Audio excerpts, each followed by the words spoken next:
Online, Josh Lybolt calls himself an investor, serial entrepreneur, life hacker, and inspirational speaker.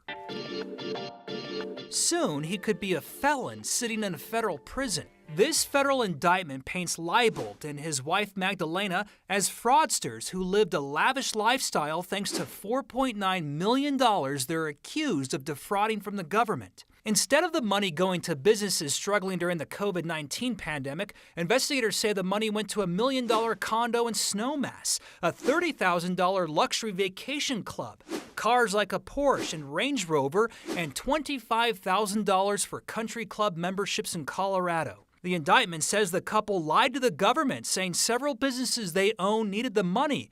But it turns out they told a federal bankruptcy judge the businesses no longer existed.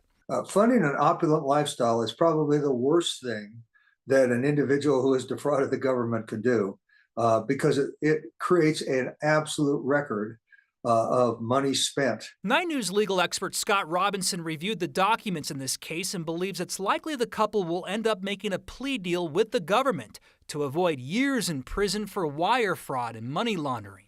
And the evidence seems pretty damning in this case. These are individuals that made representations in a bankruptcy proceeding that all of these companies were out of business, that they were defunct. And yet here they are getting over $4 million in pandemic relief funds.